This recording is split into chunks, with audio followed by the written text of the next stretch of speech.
It's interesting you say that it's safer. People just do what's considered the norm and what's safe. And I think we're speaking about conscious sexuality and Tantra, and people will think, well, that sounds like, you know, a little bit hippy dippy, and I don't want to then be stay where you are and don't that. bother the rest of us. Some good advice. Yeah. How do we get those conversations started so that these people can start realizing that there can be something more when it comes to their sexuality and even just their lives, the way they carry themselves every day? How do we start What's this most fascinating, I think, about my work, my clinical work, is finding and just scraping the top layer off and finding that the sexuality that has been designed or been deemed to be normative is not what people practice and not what people want.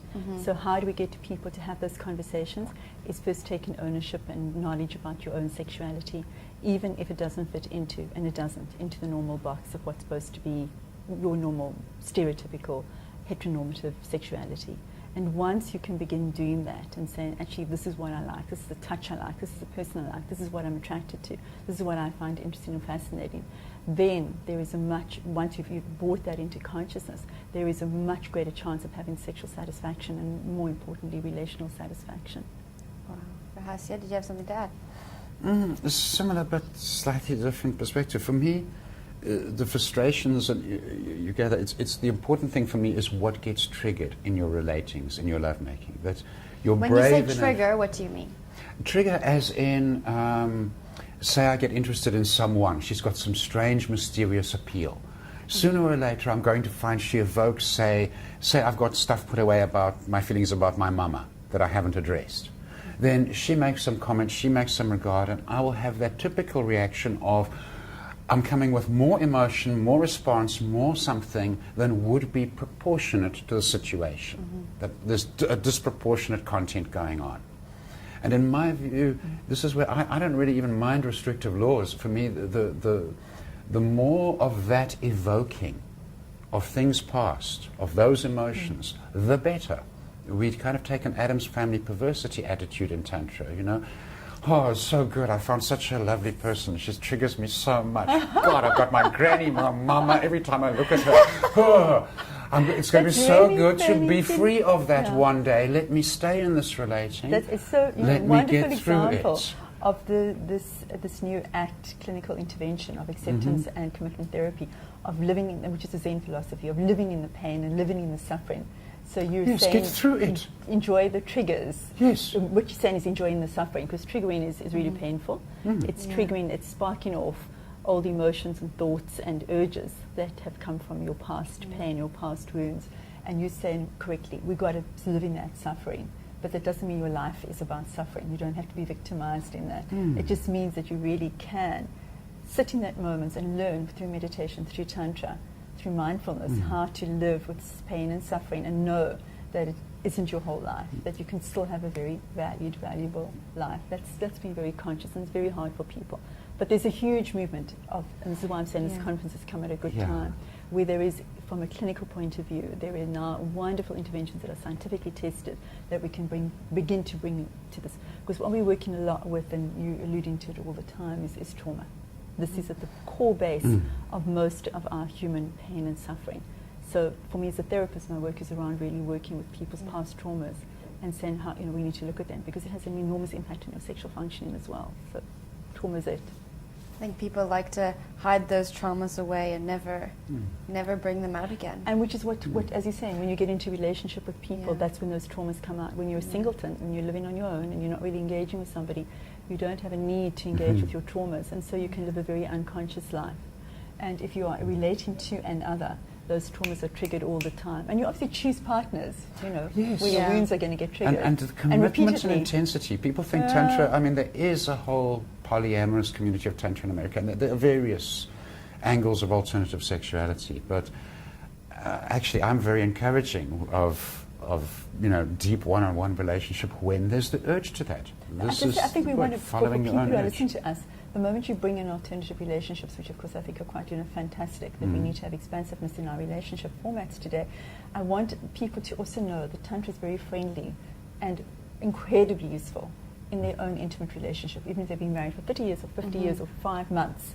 that it's not just for people who are living alternative things, because they're going to walk away from that. We want them to come closer sure, to it. exactly. So it's everybody, and it's also it's a daily practice. If you bring in little bits and pieces of it, one of my favorite parts of Tantra is like waking up in the morning, and the first thing you do is to be able to connect with your partner. It's just on top, no genitals, no penetration, just absolute body to body exchange, so that you have that experience, and then you kind of go off into your individuated lives. It's just what a beautiful practices that you can bring in without having to spend all that time in a session with no time. Yeah.